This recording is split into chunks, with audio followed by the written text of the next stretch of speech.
Salut YouTube, on se retrouve aujourd'hui pour une nouvelle vidéo qui va être un point lecture dédié à mes lectures graphiques de ces derniers mois.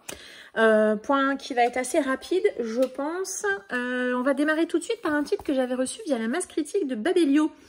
Et mon avis est déjà d'ailleurs sur Instagram. J'ai reçu ce titre-ci, Mini Encyclopédie of Monsters de Stan Manoukian. C'est publié aux éditions Corrette. Et alors, non pas que je me sois mis à lire en VO, pas du tout. C'est simplement ce titre, un recueil d'illustrations de l'illustrateur Stan Manoukian que j'adore. Je vous invite à aller regarder sur Livre Addict tous les recueils ou les quelques titres auxquels il a participé. Les éditions Corrette éditent pas mal de ces titres et là voilà, j'étais ravie lors de la masse critique Babelio. J'ai postulé pour ce titre, c'était la masse spéciale graphique et je l'ai reçu, c'était super. Alors ça se lit extrêmement vite parce que comme dit ici, c'est 31 monstres classiques revisités par Stan Manoukian. Donc je vais vous montrer quelques planches mais vraiment très très vite pour pas vous spoiler la totalité de l'intérieur. Donc voilà, là par exemple vous avez Gill Girl.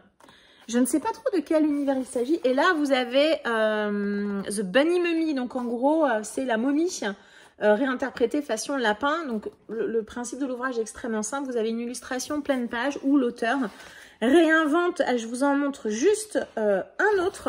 Voilà, hop, juste celui-ci. Celui-ci, c'est Dracula. C'est ça. Donc, c'est Dracula en version rat, on va dire. Voilà. Donc, on est vraiment sur à chaque fois des pleines pages qui réinterprètent, réinventent les différents monstres. Alors soit les monstres ultra classiques, mais on a également des monstres un peu de la pop culture puisqu'on a notamment Édouard aux mains d'argent, Chucky, Pennywise. Voilà, donc on a des choses très très classiques et des choses beaucoup plus contemporaines, mais des monstres qui sont quand même passés dans, j'allais dire, dans l'univers, dans quelque chose d'assez classique, puisque Pennywise et puis Édouard aux mains d'argent, ça reste quand même des figures assez emblématiques de l'horreur, en tout cas des univers fantastiques. Bref, un recueil qui est très court, 31 monstres. Voilà, ça se fait assez vite. J'ai surtout pris, moi, beaucoup de plaisir à retrouver le style de cet auteur, vraiment que j'aime énormément. C'est un titre à feuilleter, ou peut-être pour les gens qui sont doués en dessin, ce qui n'est pas mon cas, ou qui souhaiteraient s'inspirer, voilà, pour peut-être réaliser d'autres œuvres. Bref, en tout cas, un titre vraiment très sympa. Et moi, je peux que vous recommander d'aller découvrir l'ouvrage, pas du tout l'œuvre, plutôt de Stan Manoukian, qui est un auteur, un illustrateur, dessinateur que moi je trouve qu'il a énormément de talent et j'aime beaucoup son style graphique. On va passer sur toute autre chose, donc un update graphique, manga, BD, comics, c'est un petit peu plus de bande dessinée que d'habitude. En manga, j'ai lu Le Cercle du Suicide de Usamaru Furuya, c'est publié Casterman édition Saka, collection Saka plutôt.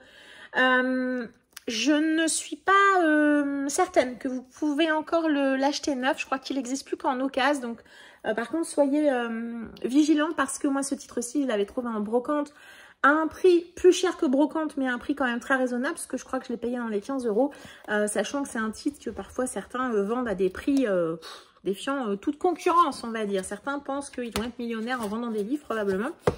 Bref, c'est un autre débat. Donc, j'avais ce titre-ci à la maison depuis un petit moment. J'aime bien Usamaru Furuya. Attention, on est sur un auteur qui vous épargne pas. Et voilà, forcément, comme mon nom l'indique ici, Le Cercle du Suicide. On va donc revenir sur...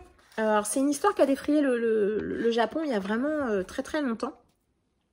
C'est écrit la date là précisément, c'est très bien. Le 31 mai 2001, en gare de Shinjuku, on a 54 lycéennes qui se sont toutes jetées sous un train. Voilà, donc l'histoire va partir de ce point de départ là. Et l'auteur va nous raconter une ou plusieurs histoires sur, on est, voilà, 170 pages. Alors, il faut que j'essaie de vous trouver quelques planches pour que vous puissiez visualiser le style de l'auteur. Mais il faut que je les choisisse bien parce que l'auteur a un style un peu trash, on va le dire comme ça. Et parfois, c'est un peu compliqué de trouver des planches... qui ne vous heurte pas ou qui ne vous choque pas. Je crois que j'en ai une là. Ouais, celle-ci, ça va. Voilà, je pense qu'on va... Je ne vais pas tenter autre chose. Donc, attention ici, beaucoup de trigger warning. Il y a énormément de sujets qui sont évoqués. C'est un titre qui est extrêmement malaisant de par le sujet de démarrage. c'est malaisant, c'est glauque, c'est malsain. Enfin voilà, il y a vraiment une ambiance générale à ce titre qui est assez noire, assez glauque. En même temps, avec l'auteur, c'est assez classique, on va dire. Indépendamment de l'ambiance générale qu'il crée, on a également pas mal de sujets difficiles qui sont évoqués, notamment qu'est-ce qui a amené ces jeunes filles à ce choix assez dramatique. Mais je trouve que voilà, on a 168 pages, 169 pages, on reste sur un titre quand même assez court au vu du nombre de sujets qui sont évoqués, et je trouve que c'est dommage parce que on n'exploite rien finalement. Ces sujets, ils sont là, on les pose, l'auteur les balaye parfois d'une manière un peu rapide ou même parfois ne les traite pas du tout. Et je trouve que c'est un petit peu dommage parce que peut-être moins de sujets, plus de développement, ça aurait été, je pense, un peu plus appréciable, même si c'est compliqué d'évoquer différentes jeunes filles sans évoquer certains sujets. Enfin voilà, c'est un peu compliqué. Mais donc, beaucoup de trigger warning, beaucoup de sujets, peut-être, comme je disais, un peu trop de sujets pour la taille du manga. Et puis, il y a un truc que je n'ai pas aimé. Alors, j'hésite à vous le dire parce que si je vous le dis, c'est un petit peu spoilant, je pense. L'auteur prend une orientation, je ne vais pas vous dire précisément ce que c'est, mais sur, on va dire, le dernier tiers, il prend une orientation que j'ai trouvée un peu facile et auquel je ne m'attendais pas. Et je n'ai pas vraiment adhéré à son choix d'orientation, en fait. Et je trouve que c'est trop facile en fait. Voilà, je trouve que la solution proposée, elle est un peu facile et j'aurais aimé qu'il parte sur d'autres thématiques. Bref, c'était son choix. C'est respectable. En tout cas, moi, ça ne m'a pas convaincue. Voilà, donc une œuvre, je dirais presque... Alors, je pense qu'elle est cotée parce que vous ne la trouvez plus, forcément, et que quand on aime un auteur, on a envie d'avoir le full set de ce qu'il a proposé. C'est un titre intéressant de par quand même le sujet qu'il évoque, puisqu'il part d'une histoire vraie.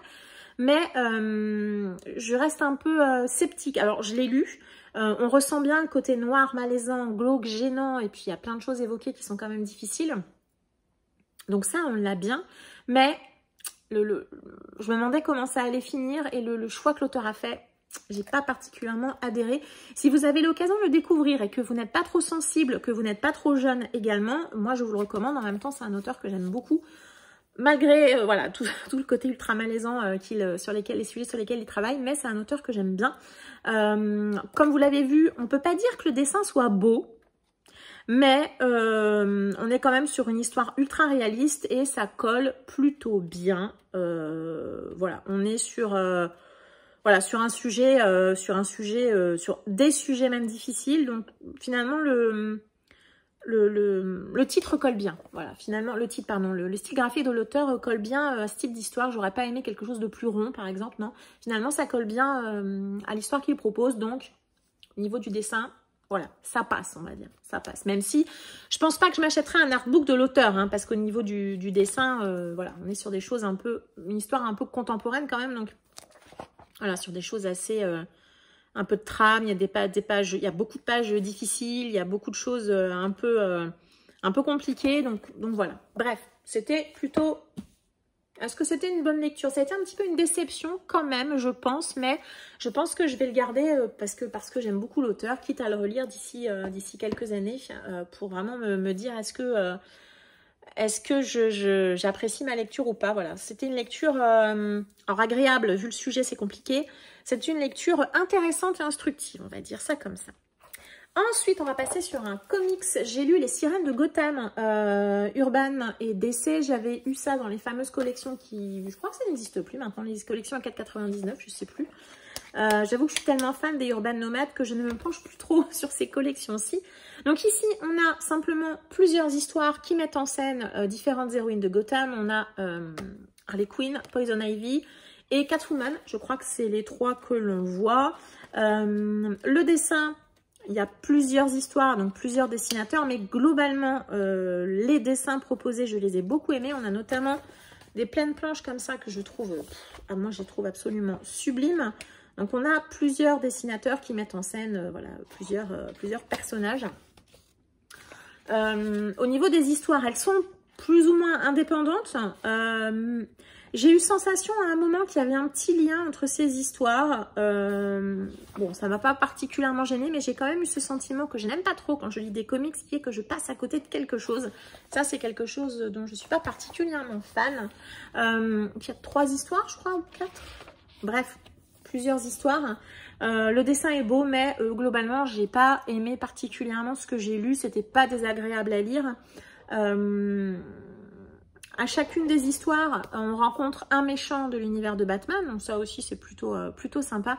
Mais je trouve que les histoires proposées, elles n'apportent pas grand-chose, elles sont extrêmement anecdotiques finalement. J'aurais peut-être aimé qu'il y ait un fil conducteur plus clair entre les différentes histoires. Voilà, j'ai eu l'impression que certaines arrivaient comme un cheveu sur la soupe. Bref, c'était joli, mais j'en garderai pas beaucoup de souvenirs. D'ailleurs, au moment où je vous parle de cette lecture, finalement de ce qui se passe à l'intérieur, j'en ai pas de souvenirs. Je pense que ça reste, ça se limite à ça. Si ce n'est que, bah voilà, il y avait plusieurs histoires qui mettent en scène les différents personnages féminins.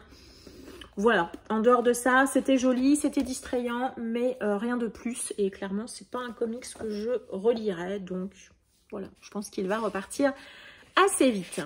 Ensuite, un titre que j'ai beaucoup aimé, je suis très contente de l'avoir sorti, c'est celui-ci, Histoire à dormir debout, de Pedro Rodriguez aux éditions Les Aventuriers de l'étrange. C'est une bande dessinée où l'auteur eh bien, nous propose 7 nouvelles fantastiques qui sont très connues, ou en tout cas dont les auteurs sont très connus, parce qu'on a notamment La main de Guy de Maupassant, Le chat noir d'Edgar Allan Poe, on a un titre de Sheridan Le Fanu, Robert Louis Stevenson, Edward Lucas White, John William Polidori et Catherine Crowe. Et eh bien, il va mettre en image chacune de ces histoires et j'ai absolument adoré. Donc, au début de chaque histoire, on a une pleine page avec un personnage un peu façon Conte de la Crypte qui nous donne les bases de l'histoire. Voilà, qui nous donne les bases de l'histoire et de ce qu'on va trouver dans cette histoire. Et puis voilà, après, on a l'histoire en elle-même. J'ai adoré le style de l'auteur. Je ne connaissais pas la majorité des nouvelles. Je crois qu'il y avait que Le chat noir de Edgar Allan Poe que je connaissais. L'ambiance de cette bande dessinée, elle est absolument parfaite pour le mois d'octobre. Alors, si vous aimez le style graphique, parce que... Alors, est-ce que je le vois bien? Hop, il faudrait que je trouve une planche. Voici, je vais trouver. Hop. Justement, il suffit que je le dise pour que ça ne soit pas le cas. Voilà. Là, vous voyez bien les formes de visage qui sont assez particulières au niveau des couleurs, etc. Des choses assez sépia. On est dans du marron, du noir. Bref, donc le style graphique, il colle parfaitement pour l'ambiance d'Halloween et d'octobre. Le style graphique colle parfaitement également aux 7 histoires proposées. Comme je dis, des histoires que je ne connaissais pas en dehors de Edgar Allan Poe. J'ai trouvé que le mélange entre ces histoires fantastiques et puis le style, le dessin de l'auteur, le choix des couleurs, c'était extrêmement judicieux, ça passait super bien. J'ai adoré lire ce titre. Alors du coup, j'ai regardé, j'étais déçue qu'il n'y ait pas d'autres tomes ou d'autres bandes dessinées dont Pedro Rodriguez a illustré. Voilà, il y en a très peu, en tout cas publié en France, c'est vraiment dommage. Le style graphique est superbe. Vraiment, si vous avez l'occasion de tomber sur cette BD, comme je vous le dis, elle est parfaite pour octobre et Halloween. Vraiment, c'est vraiment super. Alors peut-être que si vous connaissez les histoires, forcément, il n'y aura pas les chutes voilà, qui vont vous surprendre, puisque moi, ça a été le cas. Mais je pense que l'ambiance générale, elle est là et c'est vraiment, voilà, c'est vraiment excellent. Enfin, franchement, moi, je peux que vous recommander de découvrir ce titre, qui était vraiment ultra super cool. Et on va terminer avec, avec 4 bandes dessinées que j'ai lues il y a très peu. Alors pourquoi je vous les présente maintenant? Souvent les BD, je vous les fais dans l'ordre dans lequel je les ai lues. Parce que c'est des bandes dessinées qu'on m'a prêtées. Donc du coup, je veux les rendre à la personne qui me les a prêtées, d'autant plus que ça fait un petit moment que je les ai. J'ai donc eu, alors je ne sais pas si vous connaissez, j'ai lu les 3 premiers tomes de la série Le Petit Théâtre des Opérations. C'est de Monsieur le Chien et l'Odieux Connard. C'est publié chez Flux Glacial. Donc j'ai lu le tome 1, le tome 2 et le tome 3. Et il y a un tome 4 qui est sorti il n'y a pas longtemps. Mon collègue, puisque c'est un de mes collègues qui me les a prêtés, là, mais je lui dis que j'allais d'abord lire les autres avant qu'il me prête la 4e, puisque voilà, je les ai gardés un petit moment, donc voilà, faut peut-être pas exagérer non plus. Donc, si vous connaissez pas Le Petit Théâtre des Opérations, c'est une bande dessinée, alors comme on le voit ici, hop là, voilà. C'est une bande dessinée qui se déroule pendant la Première ou la Deuxième Guerre mondiale. Et donc le schéma est identique hein, dans les 3 tomes. Et les auteurs, ils vont nous raconter des anecdotes qui se sont passées pendant ces différentes guerres. Et ils vont mettre en lumière des événements qui sont complètement inconnus du grand public, mais qui ont eu des conséquences, parfois petites, parfois beaucoup plus importantes. On va découvrir des héros de guerre, que ce soit hommes ou femmes, des troupes qui ont fait des choses assez incroyables. C'est le genre de choses que j'aime bien, moi, parce que je trouve que l'histoire avec un grand H, elle est composée de plein de petites histoires, de plein de petits événements, et c'est exactement ce qu'on trouve ici. Donc le schéma est toujours le même. On a donc au niveau du dessin, on est sur des choses extrêmement classiques, très franco-belge. Voilà, il n'y a pas beaucoup de planches superbes ou des choses comme ça. On est vraiment sur des BD assez classiques, même si parfois on a des petites modifications au niveau des cases, par exemple. Mais voilà, vous voyez qu'on est sur quelque chose d'assez classique en franco-belge. Donc on a d'abord une histoire qui prend quelques pages, et à la fin de chaque histoire, on a ça, c'est-à-dire une page qui vous donne la réalité de ce que vous avez lu. C'est-à-dire que là, par exemple, la première page parlait de la naissance du bataillon de Dixmude, en version BD, et toujours avec un côté un petit peu parfois loufoque, parfois un petit peu décalé, un peu cocasse, hein, des événements qui se sont passés. On a des gens qui ont fait des choses parfois difficiles, et puis parfois des gens qui ont fait des choses très étonnantes, mais la manière de raconter, elle n'est pas du tout ennuyeuse. On est vraiment sur des choses assez cocasses, la manière en tout cas dont c'est raconté. Et puis après, on a donc cette page-là, à chaque fois, souvent avec des photos en noir et blanc qui accompagnent, pour nous raconter la réalité des faits. Voilà ce qui s'est passé. C'est ce qu'on a dans la petite BD avant, mais pour nous donner des détails complémentaires, nous donner des suites de ce qu'on n'a pas vu ou de ce que les auteurs ne nous ont pas raconté dans la bande dessinée. Donc c'est vraiment plutôt cool. Et puis voilà, après on a une nouvelle histoire qui démarre. Moi, j'ai passé un excellent moment avec ces différents titres. C'était vraiment très sympa à lire. Donc je les ai lus sur 3 week-ends.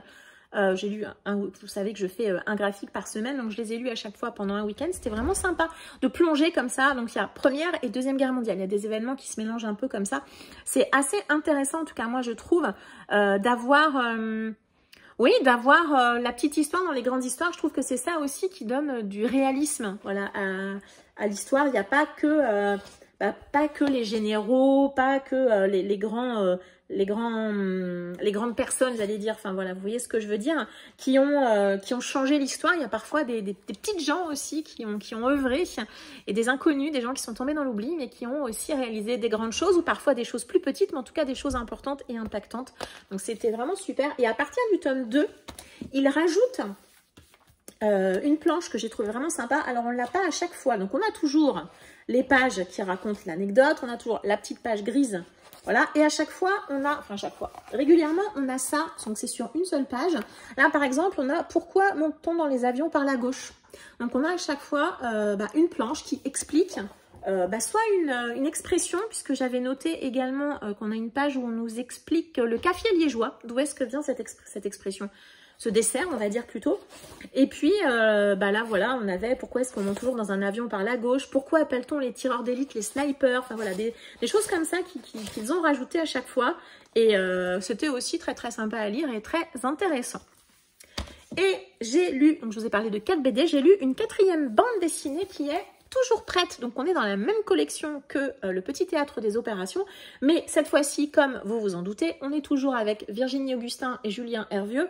Comme vous vous en doutez, ici, on va mettre à l'honneur les femmes qui ont eu un rôle, des rôles, plusieurs rôles d'ailleurs, à travers l'histoire, toujours Première et Seconde Guerre mondiale. Là, on a Marie Marvint, Nancy Wake, Milunka Savic, qui est une espèce de Mulan en Yougoslavie, Octavie Delacour, Yoshiko Kawashima, Marie Curie, avec une histoire un peu différente de celle qu'on connaît, Les Sorcières, et puis Marie Depage. Donc vous voyez que moi, la majorité de ces femmes, je ne les connaissais pas, et peut-être vous également, vous ne les connaissiez pas. Le principe est le même, une histoire. J'aime un tout petit peu plus le dessin ici, que je trouve un petit peu plus rond.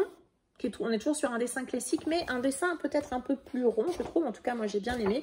Toujours une page qui vous donne la réalité de ce qui s'est passé ou de ce qui a suivi l'histoire. Et voilà. Et en tout cas, j'ai passé également un excellent moment avec cette bande dessinée-ci qui met cette fois-ci à l'honneur les femmes. Donc voilà, les femmes aussi qui ont un rôle, qui ont eu un rôle pendant la guerre et pas que celle d'attendre ces messieurs. Pas du tout. Là, on est vraiment sur des femmes, voilà, des femmes fortes, des femmes qui se sont battues presque au niveau des hommes. Donc 4 BD que j'ai vraiment beaucoup aimé. Alors, juste un avis général par rapport à ces 4 titres. Alors, je les regroupe parce que même si le 3e mettait à l'honneur les femmes, la structure est la même et c'est un espèce d'hors-série du petit théâtre des opérations. C'était sympa à lire. Vraiment, j'ai passé un bon moment. Je regrette pas et je lirai les autres tomes si mon collègue me les prête avec beaucoup de plaisir. Par contre, c'est vrai que en tout cas pour moi, l'ensemble de ces petites anecdotes, elles sont trop courtes pour que vraiment elles m'impactent et que je m'en souvienne. Je me rappelle un petit peu plus des femmes de Toujours Prêtes. Alors, est-ce que c'est parce que je suis une femme? Je ne sais pas. Mais en tout cas, elles m'ont un petit peu plus marquée que celles des hommes. Alors, c'est pas tout à fait vrai. Il y a quelques éléments qui m'ont marquée, mais c'est typiquement le genre de BD que je pourrais presque relire tous les ans parce que ce n'est pas assez impactant pour que je m'en rappelle. Voilà. Mais il n'empêche que c'était instructif, c'était intéressant. J'aime bien qu'on découvre aussi l'histoire, pas que par les grandes batailles, les grands événements, le débarquement, etc. Non, les tranchées, il s'est aussi passé d'autres choses qui ont mis en scène les Français, mais pas que, en tout cas les Européens de manière générale. Et ouais, et c'est vraiment, c'était très intéressant. Et moi, je peux que vous recommander de découvrir cette série de BD, ne serait-ce que, pourquoi pas, la faire lire à vos enfants, eh bien pour qu'ils découvrent que l'histoire, c'est pas chiant, et que l'histoire, c'est pas que des vieux trucs poussiéreux, voilà, non, c'est aussi des choses, la manière de raconter, elle est assez fun, assez agréable. Et ouais, le côté un petit peu cocasse de la manière dont les histoires sont racontées, franchement, ça rend le tout assez agréable. J'ai souri et ri vraiment à plusieurs reprises. Bref, voilà, le petit théâtre des opérations, une très chouette lecture, très chouette découverte que je ne peux que vous recommander. Et voilà, ce point lecture est maintenant terminé. Il a été assez court puisque j'ai fait le choix de couper mes titres graphiques. Il y en aura un autre point lecture graphique qui arrivera un petit peu plus tard dans l'été, je pense, avec mes autres titres graphiques. Voilà, je vous remercie de m'avoir suivi jusqu'ici, comme d'habitude. N'hésitez pas à m'indiquer en commentaire si vous connaissez ces bandes dessinées, si vous les avez lues, si, pourquoi pas, le petit théâtre des opérations pourrait vous intéresser. Bref, n'hésitez pas à m'indiquer en commentaire tout ce que vous pensez de cette vidéo. C'est plutôt ça, c'est mieux en français. Je vous remercie en tout cas de m'avoir suivi jusqu'ici. Je vous souhaite une très agréable journée et je vous dis à très bientôt. Ciao!